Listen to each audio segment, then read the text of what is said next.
Hello, guys, and welcome to Fighting Illini Live, episode 6. Just about an hour ago, I was scrolling on Instagram, saw a video from the Illini football Instagram come up of Brett Bielema. He was doing that trend where they're like, this is my morning routine, and then they just like make a bowl of water and dunk their head in the bowl of water like repeatedly, and then they give it time. He did that. I quite enjoy it. He made some cucumber water for himself as well. A very good actor. I did not know that Brett Bielema had it in him. That was just a fun bit of Illini football news for you to start the episode, because that certainly got me in the mood to talk some Illini football today. I'm a little under the weather today, so please excuse me if I have an absolute coughing fit. Hopefully that won't happen. Feeling better now. But that's nothing to stop me from talking a little Illini football today, as well as some Illini basketball. We are going to end the show with a recap of what happened in the NCAA tournament. I'm sure you all know, but we'll go a little more in depth for those of you who don't. And we will also be doing our third position group preview today, maybe our longest one. Please excuse my dog. She's very excited. That is our third position group preview where we're going to be doing wide receivers. It's going to be a long one. Woo, she needs to calm down over there. All right. Of course, tonight's episode is brought to you on the Voice of College Football Network. Get your business, product, service, or personal brand to the next level by partnering with the Voice of College Football. See what our partner Win Agency has to say about its sponsorship experience with us. Let's discuss how you can also reach your target market. Contact us at sponsorships at vocfb.com today. That is sponsorships at vocfb.com today. That is also in chat and will be on the ticker below. All right, guys, let's get into it today. Try not to waste too much more time before we get into the wide receiver preview because it's going to be a long one. But I do want to say before we get into that, we got some news this week. Illinois will not be hosting a spring game this year. Still doing spring ball, obviously. They've still been in practices for about 2 weeks now.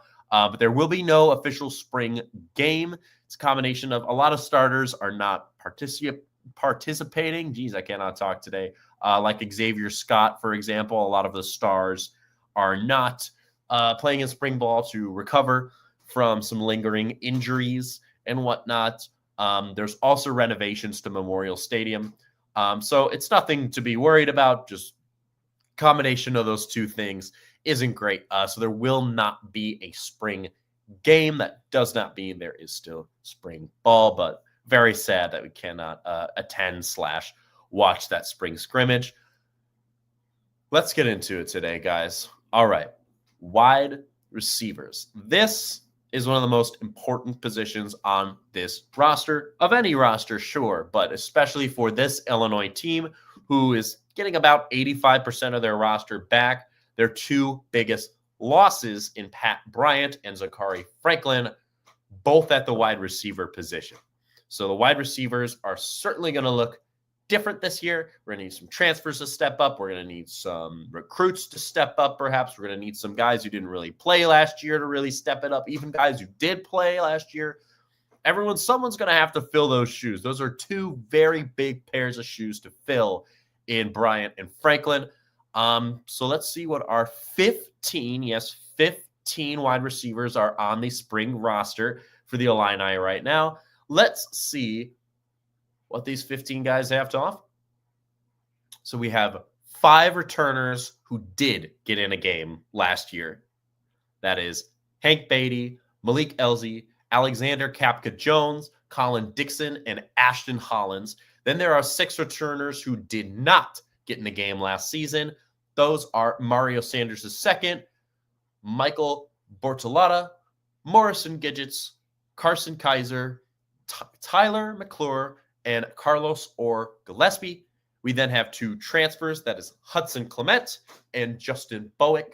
And then 2 new true freshman recruits in Braden Trimble and Tyshawn Griffin.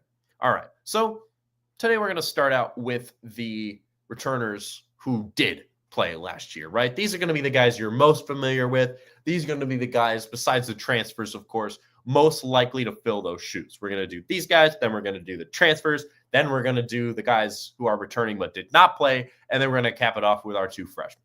All right, so first up is Hank Beatty, number 80. That's going to be the most recognizable name on this list for anyone who watched their games last year.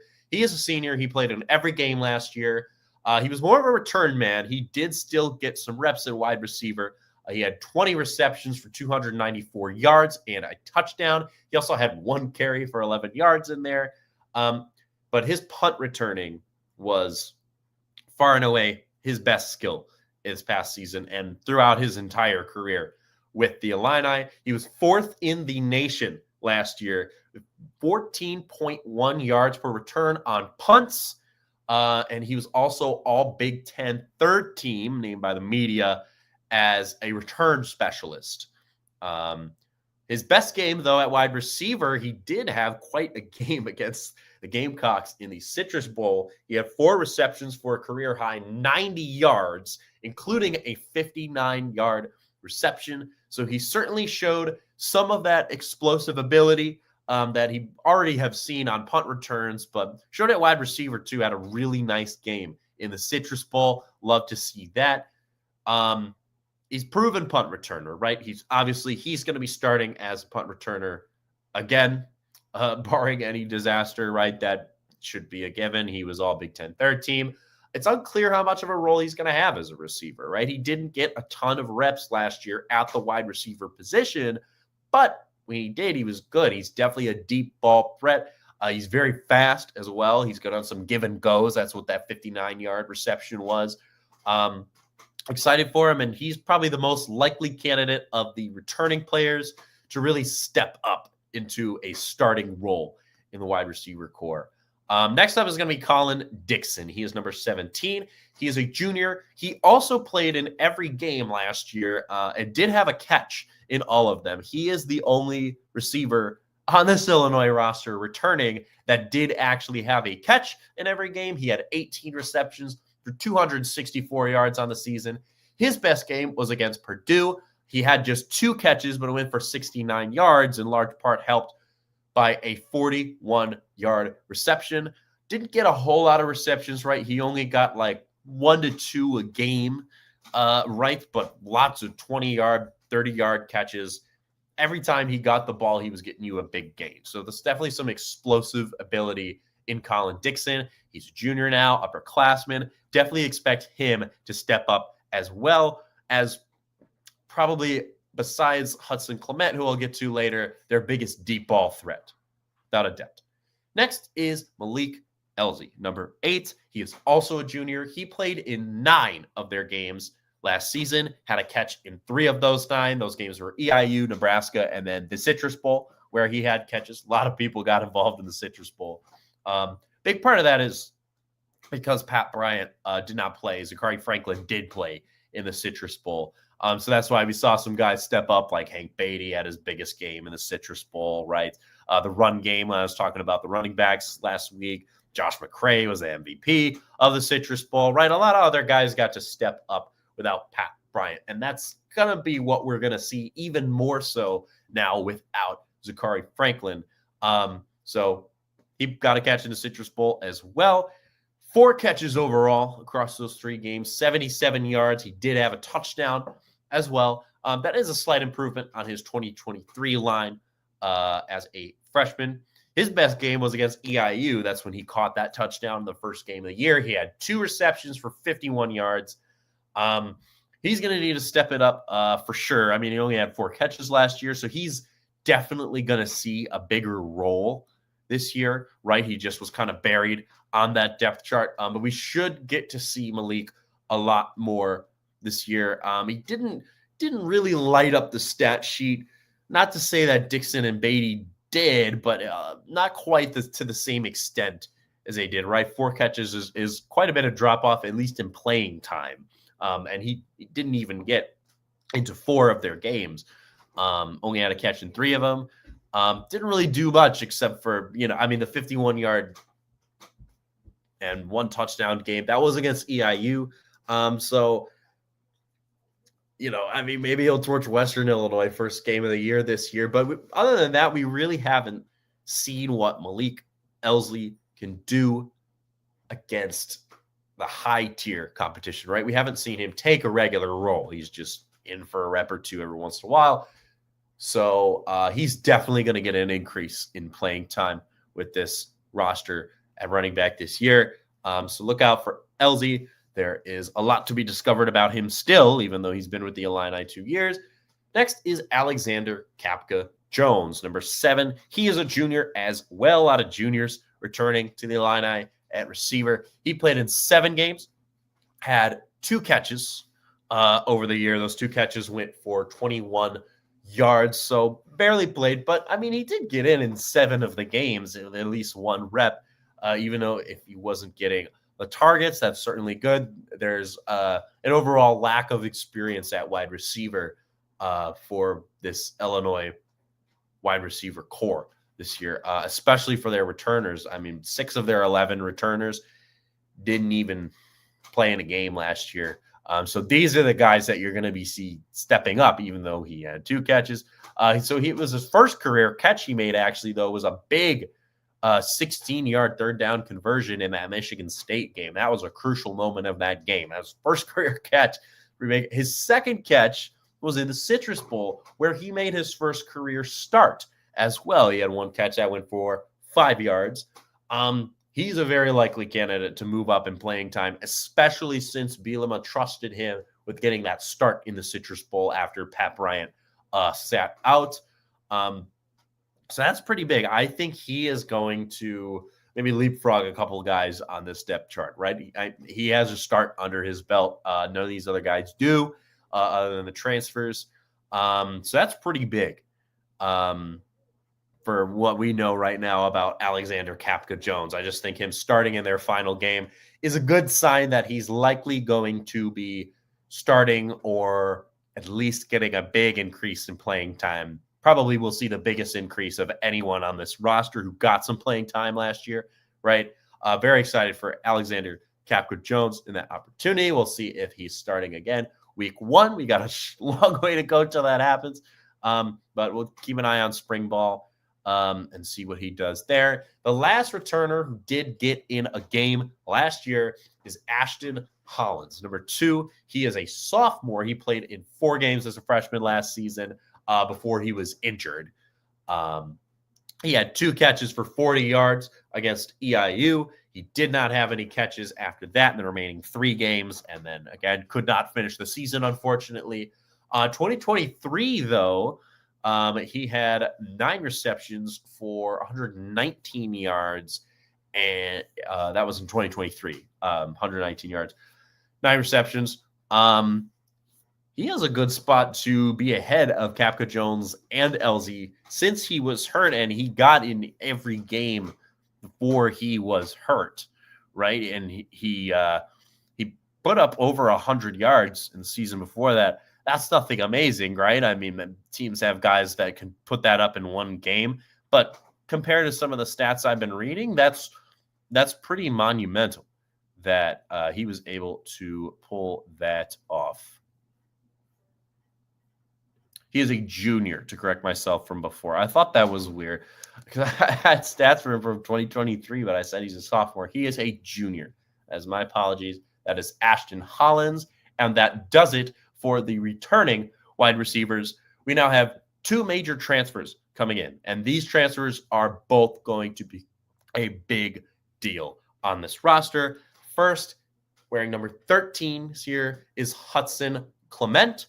He is a junior transferring from West Virginia. He's got 2 years of eligibility left. He signed on January 2nd to join Illinois out of the transfer portal, along with his brother, defensive back Murphy Clement. They are both joining the Illini. He started in 12 of West Virginia's 13 games last year. He had 51 receptions for 741 yards, 5 touchdowns. He instantly brings the most experience and the most playing time from last year to this Illinois roster. This is our wide receiver 1, without a doubt.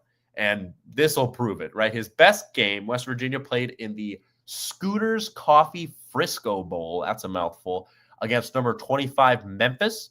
He had 11 catches, 166 yards, 2 touchdowns. Fantastic game. He also torched Kansas. I love to see anybody torch Kansas. I hate Kansas. He had another 150-yard plus game against Kansas.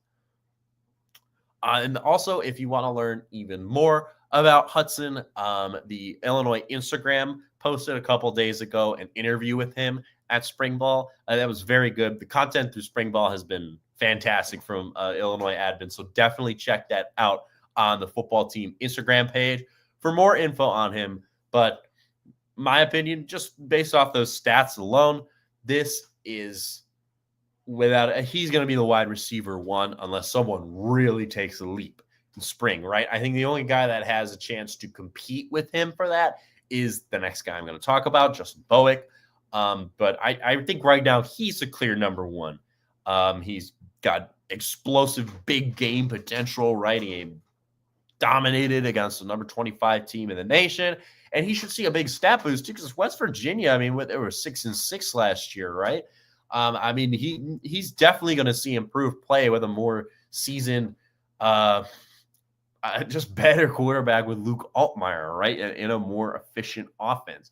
He's definitely going to see an increase in those stats, can definitely flirt with 1,000 yards receiving. He's a great deep ball threat as well. I've seen some of his highlights. He's great with it on the deep balls specifically, but he really can do it all. He really can do it all. And in his interview on the Instagram, the team Instagram, he said that he's willing to do whatever this team needs him to do. They got lots of things to fill at wide receiver. Hudson Clement is very exciting transfer from West Virginia. Having his brother along will only motivate him more, I think, make him feel more at home. I'm really excited about him. I'm also really excited about the other transfer, who is our likely wide receiver 2, and probably the only one that would give Clement some competition in spring ball. That is Justin Bowick. He's going to be wearing number 0. I love that. I love when dudes wear number 0. That's so cold. He is a junior as well. He is a transfer from Ball State. Shout out the Cardinals. I had 2 cousins go there. Chirp, chirp.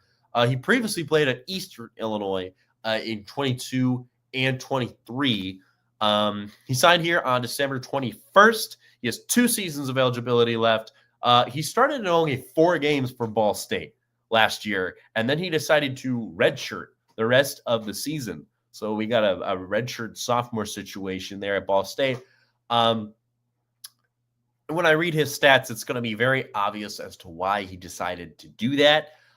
He did that because he wanted to preserve an extra year of eligibility.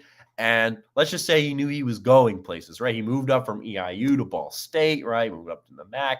And then, in those 4 games, only 4 games he got in, 20 receptions, 383 yards, and 3 touchdowns. That is a very impressive line for a 4-game span.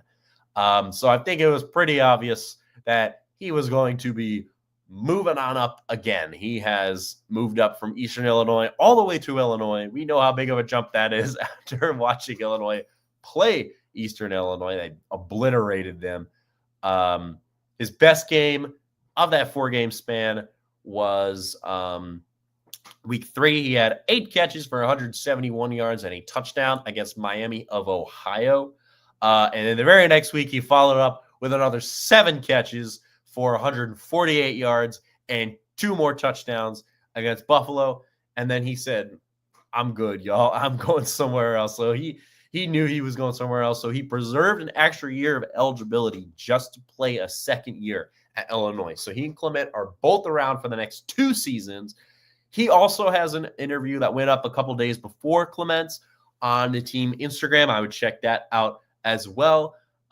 Really excited to see a guy who's completed a Power 4 rise, right? Obviously, he's been succeeding at every level he's played at. I think he's the obvious wide receiver 2, as I said earlier. I have a lot of hope for him. I think he can be for wide receiver 1 as well. We just haven't really seen him at this level, so it's hard to put him ahead of Clement right now in my own personal rankings, but we'll see what happens. I think it's going to be Bowick and Clement, the 2 transfers, running the show. They're going to be the new Bryant and Franklin. We'll see if they can live up to their legacy But those are the two transfers to look out for. I'm really excited for those guys. And again, they both have interview videos up on the Illinois Instagram. All right. Returners who did not play. This is going to go a little quicker now because these are guys we don't have too many stats for. We have some junior college stats, some high school stats for these guys, but nothing crazy, right? So we're going to go through these a little quicker because these guys are very unlikely to see some playing time. If I'm being honest, they already didn't see playing time last year, but very glad to have them back. And you really do never know. So we're going to give everyone their moment on this show, even if they never get in a game. So first up, Mario Sanders, the second, number 1 is his number he's taking in spring. He is a junior. He did not play in a game with Illinois. It's his first year with Illinois last year as a sophomore. He transferred from Iowa Central Community College, where he played in 22 and 23. He redshirted in 22, though, so that's why he's still a junior. He tore up JUCO, though. He led the NJCAA. I didn't know that was an acronym until I was looking him up. He had 72 receptions, and which led the entire NJCAA. He also tied for the league lead with receiving touchdowns with 12. He had 500-yard games. He was also third in receiving yards, forgot to mention that, and 4 multi-touchdown games. He torched JUCO. He didn't get in a game last year, but of all these guys who didn't play last year and are coming back to the Illinois roster, he's definitely the most likely to get some playing time. I could see him getting a few catches this season, right? Like certainly maybe like an Alexander Kappa-Jones, like a 2 catches, maybe a 4 catches kind of season incoming for him. I could see it. I really could see it, even though he didn't play last year. I have a fantastic stat line in JUCO. I mean, we haven't seen him compete at this level, but obviously that's got to mean something. Next up is Michael Bartolotta, number 18. He is a senior. He very, very strangely also transferred in before last season from Iowa Central Community College. I don't know what they're putting in the corn at Iowa Central Community College, but their receivers are all coming to Illinois. He played in 10 games in 2023 for Iowa Central CC. He had 23 receptions, 205 yards, 2 touchdowns. And then before that, 2021, his freshman year, he did not play football. He played rugby at Illinois State. And he also is cousins with Michael and Jimmy Marchese, who both played for the Illini. My opinion, probably not going to see too much playing time. Really cool to have a legacy connection, though. I certainly think he has an interesting background. And that's so odd that he has that connection with Mario Sanders, the second of them, both playing at Iowa Central Community College for 2 years together. Now they're back together. And they were last year, too. Morrison Gidgets is next. He is number 20. He redshirted last year, so this is his first true year of being on the roster. He was an all-conference performer and 2-time national qualifier in track at Walter Payton College Prep, so there's certainly a speed threat in Morrison Gidgets. I also noted he's majoring in mechanical engineering. Most of these guys, you see their major, it's like sport recreation, like communications or something. He's not messing around with his education, man. A mechanical engineer is on the football team. You don't see that very often. Congrats to Morrison Gidgets, man. I love to see that. Next is Carson Kaiser, number 28. He redshirted the 2024 season. He's originally from Weston, Florida. Pardon me. There was that cough. I was waiting for it all episode. He's originally from Western Florida. He went to Champaign Centennial High School, though, when he was time for him to go to high school. He's a 3-year letter winner there. He was also a special teams player of the year for them. His father, Jay, is the Illinois Director of College Personnel and an NFL liaison. That is certainly interesting. Excuse me. That's another cool family connection on this roster. Next is Tyler McClure, number 87. He was not on the roster in 24, actually, but he is still a returner because he walked on in 2023 as a sophomore and didn't play and then didn't get his spot back. He's back, at least for spring ball. was very exciting. He came to Illinois in spring 2023. He played JUCO baseball actually at Kaskaskia College as a freshman. He has a whole lot of family connections. We thought the last two were like, oh wow, that's cool legacy. I got a whole list for Tyler McClure. Ready? Okay. His father Brian played baseball at Illinois. It is ninth in school history in career home runs. His mother, Kelly, played volleyball at Illinois. He was all Big Ten first team. She was all Big Ten first team, pardon me, in 1996. His sister, Anna, currently plays volleyball at Ohio State. And his uncle, Todd, also played baseball at Illinois. What an athletic family. What an Illinois-based family, other than his sister who went to Ohio State, that traitor. Next is, and last of the returning players who did not play last year, this is Carlos Gillespie, number 81. He's a redshirt freshman, signed in December 2023. He's a three-star recruit out of high school from Etowah, Tennessee. He was an all-state selection. He also played basketball, was all-district there, scored over 1,000 career points. He had a lot of offers from basically every school in the MAC. So that's cool to see. So he's more of a recruit really than a returning member because he redshirted last year. We do have two recruits that I'm going to blow through right now. I told you guys 15 guys. I didn't think it was going to take a whole episode, but here we are. Braden Trimble, number 11. He is a three-star recruit from Mount Zion, Illinois. He is ninth in Illinois high school history with 215 receptions. He's also 16th in Illinois high school history in receiving yards. He also did some punt returning and was third in Mount Zion history in punt return yards. He had a ton of other offers. He had offers from Arkansas, Auburn, Iowa, Iowa State, Michigan State, Minnesota, Nebraska, Ole Miss, Texas A&M, and Wisconsin, just to name a few. He's a highly touted recruit, and I think he's going to get good playing time. Even as a freshman, right? There's kind of a noticeable gap after Clement and Bowick in terms of experience. So I think Trimble, even though he doesn't have experience, he's a true freshman. Very, very talented young man. I think he absolutely could get some playing time. This could be a future star. I really do think that. Next is Sean Griffin. He's going to conclude this wide receiver group preview. He's number 83. He was a four-star recruit, ranked a four-star recruit by Rivals. He's a three-star recruit, though by the other outlets, the main ones, that's 24/7 Sports, ESPN, and On3. He is from Chicago. He went to Morgan Park High School, and he was coached by former Illini wide receiver Chris James. And Rivals also has him as the number 20 wide receiver in the country. Rivals also one that said he's a four-star. And number 12 overall in the state of Illinois. Very impressive. In his four-year career at Morgan Park High School, he had 1,200 rush yards. He's fast, obviously. He also had 401 receiving yards. So obviously looks like more of a wide receiver transition there from running back. 17 total touchdowns across running and receiving. He also played quarterback too. 44 tackles, 3 interceptions there on the defensive end. That's pretty ridiculous. Some other offers he got include Arkansas, Cincinnati, Iowa State, Kansas State, Louisville, Michigan State, Missouri, Tennessee, and Wisconsin. Excuse me. So sorry I'm feeling under the weather today, guys. Had to run through a lot of stats, too. That didn't help. I had to talk quick tonight.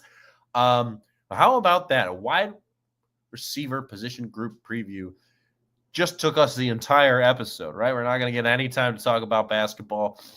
Really didn't have too much to say about basketball, right? They went down on Sunday, an 84-79 second-round loss to Kentucky, which I predicted last week and on my Instagram. That basketball team, I mean, they're just really are just a broken record, right? And I wish I had more time to speak on them tonight. I really do. But they're pretty rough. Yes, Emma, that dog was going crazy. What the heck was up with that? But yeah, anyway, that's the basketball outlook. The loss to turnover battle, awful passes, especially Yakin. He was pissing me off that game. He's just making awful passes, dribbling in a double coverage was exactly what I was complaining in my Maryland rant that I posted on the channel. You can check that out. Not sure if that's really relevant anymore. They only trailed by 5.5, and they just got instantly torched. They out-rebounded them, too. I really don't understand.